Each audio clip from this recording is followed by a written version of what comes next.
మీ కళ్ళద్దాల్ని ఇక పక్కన పెట్టేయండి. ప్రతి కంటి సమస్యకి బెస్ట్ సొల్యూషన్ ఇస్తుంది అమెరికన్ లేజర్ ఐ హాస్పిటల్. నమస్తే, వెల్కమ్ టు సుమన్ టీవీ. ప్రస్తుతం మనతో ఉన్నారు 15 ఇయర్స్ పైగా ఎక్స్పీరియన్స్ ఉన్న doctor, diabetes specialist doctor G Kiran గారు. నమస్తే సార్. నమస్కారం అమ్మా. డయాబెటీస్, మధుమేహం అనేది ఈ సమస్య ఎక్కువైపోతుంది సార్. ఈ మధ్య కాలంలో ఒక కీ రోల్ ప్లే చేస్తుంది. సో అలాంటి ఈ డయాబెటీస్ పేషెంట్స్కి ఏవైనా ఇప్పుడు మనకి ఉన్న జనరేషన్లో ఏదైనా అడ్వాన్స్ టెక్నాలజీస్ ఏమైనా వచ్చాయి అందుబాటులో? మరి ఒకవేళ వచ్చినట్లయితే దాన్ని ఎంతమంది యూజ్ చేస్తున్నారు? సో వాటి ఒక రిజల్ట్స్ ఏంటి సార్? డెఫినెట్గా అమ్మ, డయాబెటీస్ అనేది ఎప్పుడు కూడా అడ్వాన్స్మెంట్ అవుతూనే ఉంది. ఇప్పుడు దాదాపు ఇన్సులిన్ అనేది అందుబాటులోకి వచ్చి 100 ఏళ్ళు దాటింది. 100 ఇయర్స్ బ్యాక్ ఎవరికైనా ఒక పేషెంట్కి షుగర్స్ హై అయి ఇన్సులిన్ లోపం ఉంటే కొన్ని వారాల్లో చనిపోవటమే తప్ప వేరే దారి లేదు. బట్ ఈరోజు మనం బస్సులో వెళ్తుంటే అందులో ప్రాణాల్లో ఎవరు డయాబెటీస్ ఉన్నవారు ఎవరు లేనివారు అనేది ఎవరికీ తెలియదు. బట్ అదే ఒకప్పట్లో డయాబెటీస్ పేషెంట్ అంటే క్లియర్గా తెలిసిపోయేది. బక్కగా సన్నగా ఎముకలు కనపడతా ఒకలాంటి ఈవెన్ బ్యాడ్ ఓడర్, అక్కడి నుంచి బ్యాడ్ స్మెల్ కూడా వచ్చేది. సో అడ్వాన్స్మెంట్ అయింది కాబట్టే కదా ఈరోజు మన పేషెంట్స్ని బాగా కాపాడుకోగలుగుతున్నాము. షుగర్ పేషెంట్ అయితే ఏమి, షుగర్ లేని వారితో సమానంగా హ్యాపీగా ఉంటున్నారు కదా. ఈరోజు అమెరికాకు వెళ్ళి రావటం అంటే ఏంటి? డయాబెటీస్ పేషెంట్స్ ఎంతమంది సరదాగా అమెరికాకు వెళ్ళి సరదాగా రావట్లేదు? అసలు షుగర్ లేని వారికంటే వీరే ఎంతో చైతన్యవంతంగా అమెరికాకు వెళ్ళి హ్యాపీగా తిరిగి వస్తున్నారు కదా. ఎప్పుడన్నా వాళ్ళకి డయాబెటీస్ పేషెంట్ అనే సమస్య ఏముంది అక్కడ? కాకపోతే వెళ్ళే ముందు ఎటువంటి జాగ్రత్తలు తీసుకోవాలి, ఎటువంటి మెడిసిన్స్ వాడుకోవాలి. ఎందుకంటే అక్కడికి వెళ్ళి మళ్ళీ కన్సల్టేషన్ కావాలంటే దొరకదు, అంటే కష్టం. మళ్ళీ $400-500 ఖర్చు పెడితే కానీ డాక్టర్ కన్సల్టేషన్ అవ్వదు. సో వీళ్ళకి ఏంటంటే ముందస్తుగానే కావాల్సిన మెడికేషన్స్ ఇక్కడనే తీసుకొని అక్కడికి వెళ్ళినప్పుడు ఆన్లైన్ కన్సల్టేషన్ కూడా పొందుకొని అక్కడికి వెళ్ళిన తర్వాత చాలామందికి షుగర్స్ కొంచెం స్టేబుల్గా ఉంటాయి, కొంచెం స్ట్రెస్ ఉండదు, పీస్ఫుల్గా ఉంటారు. పిల్లలు మనవాళ్ళు మనవరాలతో టైం గడుపుతూ ఉంటారు కాబట్టి షుగర్స్ కొంచెం తగ్గే ఛాన్సెస్ ఉంటాయి కాబట్టి. సో టెక్నాలజీ, ముఖ్యంగా ఆన్లైన్ కన్సల్టేషన్, ఫోన్ ద్వారా, వాట్సాప్ కన్సల్టేషన్ ద్వారా చాలామంది పేషెంట్స్ ఇవాళ రేపు చాలా హ్యాపీగా ఫీల్ అవుతున్నారు. నా పర్సనల్ కన్సల్టేషన్స్లోనే చూస్తే దాదాపు 20-30% పేషెంట్స్ ఇప్పుడు ఆన్లైన్ కన్సల్టేషన్ తీసుకుంటున్నారు. సో సంవత్సరానికి ఒక 3-4 టైమ్స్ ఫిజికల్గా వచ్చి వెళుతూ మిగతా సందర్భాలలో ఫోన్ ద్వారానే వాళ్ళు హ్యాపీగా కన్సల్టేషన్ పొందగలుగుతున్నారు. మెడిసిన్స్ ఇంటికి వెళ్ళిపోతున్నాయి. ఇప్పుడు దూరంగా ఇప్పుడు ఆదిలాబాద్ నుంచి నిజామాబాద్, లేకుండా ఉంటే చిత్తూరు, అనంతపూరు, నెల్లూరు వాళ్ళు ఒక డాక్టర్ని హైదరాబాద్కి ప్రత్యేకంగా డాక్టర్ని కలవాలి పోవాలంటే ట్రాన్స్పోర్ట్ ఖర్చులు ఈరోజు ఎంత అవుతున్నాయి చూడండి. సో టెక్నాలజీ ఉంది కాబట్టే కదా ఈరోజు వారి ఇంట్లో కూర్చొని కూడా కన్సల్టేషన్ పొందగలుగుతున్నారు. రెండోది యాప్స్. ఇప్పుడు డాక్టర్స్ కూడా చాలామంది యాప్స్ వాడుతున్నాం కాబట్టి పేషెంట్స్ డేటా కూడా స్టోర్ చేయడానికి, లేదా పేషెంట్స్ ఎంగేజ్ చేయడానికి, రిట్రైవ్ చేయడానికి కూడా చాలా హెల్ప్ అవుతుంది. Plus dietitians. ఇదివరకు ఒక డయాబెటీస్ పేషెంట్ అంటే డాక్టరు పేషెంట్ అంతే. బట్ ఇప్పుడు చాలా వరకు డాక్టరు, డైటీషియన్, పేషెంట్ కలుపుతున్నాం. ఇప్పుడు నేను పేషెంట్ని మందులు ఇచ్చేసి అమ్మ 3 నెలల తర్వాత మళ్ళీ మీరు నన్ను కలవాలి. అండ్ ఇప్పుడు ఈ పేషెంట్కి ఒకవేళ BMI ఎక్కువ ఉంది అనుకుందాం, బరువు ఒక 8 కిలోలు తగ్గాలి ఈ పేషెంట్, 1 ఇయర్లో 8 కిలోస్ బరువు తగ్గాలని ప్లాన్లో ఉన్నప్పుడు ఇంకా డైటీషియన్ ఈ 3 మంత్స్లో తను ఎన్ని కిలోస్ తగ్గగలుగుతుంది? 2 కిలోసా 3 కిలోసా? సో ఎన్ని కిలోస్ తగ్గితే మంచిది? సో ఎన్ని కిలోస్ తగ్గితే ఇన్సులిన్ కానీ ట్యాబ్లెట్ డోస్ కానీ తగ్గుతుంది?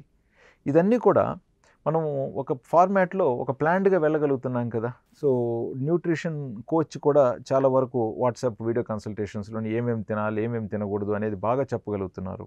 అంటే చాలామంది డయాబెటీస్ పేషెంట్స్లు టీ కాఫీలలో షుగర్ వేసుకొని, బెల్లం వేసుకొని తాగేవారు.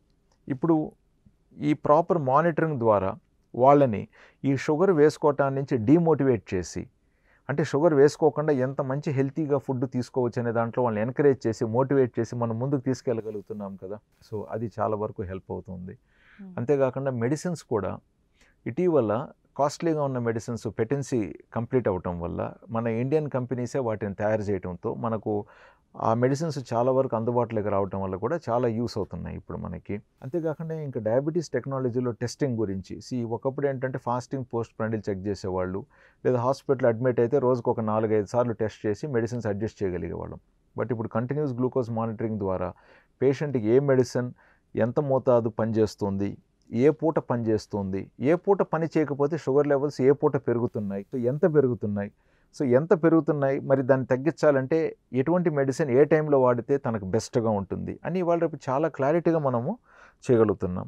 అంతేకాకుండా మిడ్ నైట్లో ఏదైనా పేషెంట్స్, ముఖ్యంగా వృద్ధాప్యంలో ఉన్నవారికి, వయసు ఎక్కువగా ఉన్నవారిలో ఒంటరిగా ఉన్న వారిలో షుగర్ డౌన్ అయితే ఆ స్థానంలో, ఆ సమయంలో, ఆ సందర్భంలో ఎవరు కాపాడాలి? బట్ ఇప్పుడు ఈ సీజీఎం వచ్చిన ద్వారా షుగర్ లెవెల్స్ నార్మల్ కంటే ఒక 10-15 పాయింట్స్ తగ్గినప్పుడే దాంట్లో రికార్డ్ అవుతుంది కాబట్టి మళ్ళీ మనం చూసినప్పుడు నైట్ వాడే మెడికేషన్స్ని కాస్త తగ్గించుకొని షుగర్స్ ఒక 10-20 పాయింట్లు ఎక్కువ ఉన్న రాత్రిలో పర్వాలేదని నాక్టర్నల్ హైపోగ్లైసెమియాస్ని ప్రివెంట్ చేసి ఎన్నో హాస్పిటలైజేషన్ మనం ఈరోజు ప్రివెంట్ చేయగలుగుతున్నాం.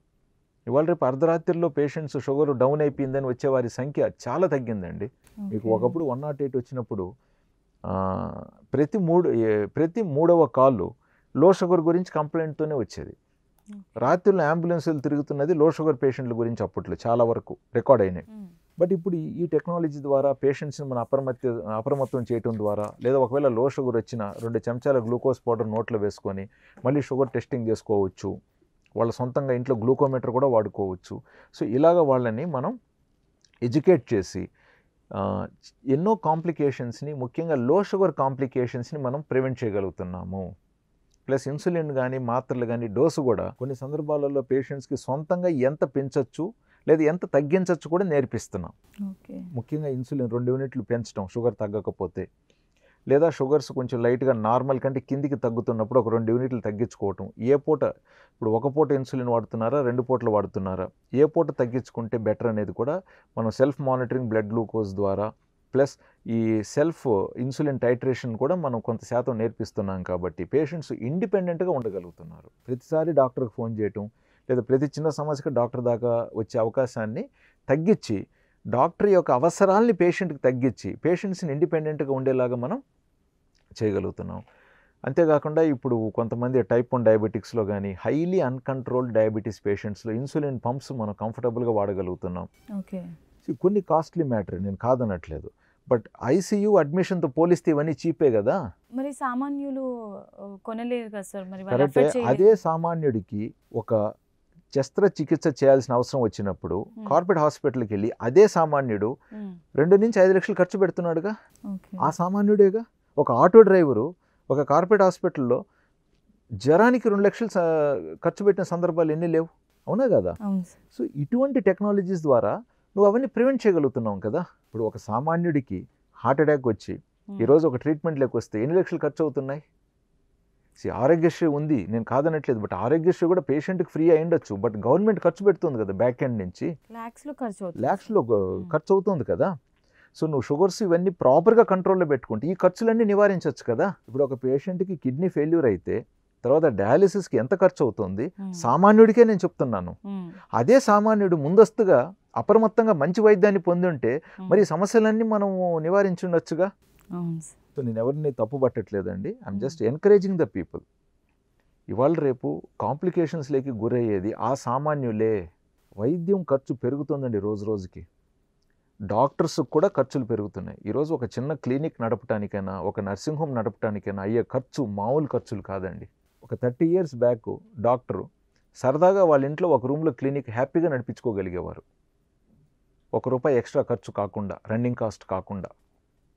ఇవాళ రేపు ఒక క్లినిక్ రన్ చేయాలంటే ఒకప్పుడు ఒక హాస్పిటల్ ఎంత ఖర్చు అయ్యేదో రన్ చేయడానికి అంత కాస్ట్ ఈరోజు ఒక క్లినిక్కే అవుతుంది. మీకు ఏదైనా anything, even continuous medical doctors కాస్టులు చెప్తున్నాను నేను, అంత ఈజీ కాదు ఇవాళ రేపు. ఎనీబడి ఒక ఆడిటర్ కాస్ట్ కానించి యాన్యువల్ ఒక ఎక్విప్మెంట్ తీసుకుంటే యాన్యువల్ మెయింటెనెన్స్ కాస్ట్ కానించి ప్రతిదీ కూడా క్వాలిటీ కావాలి.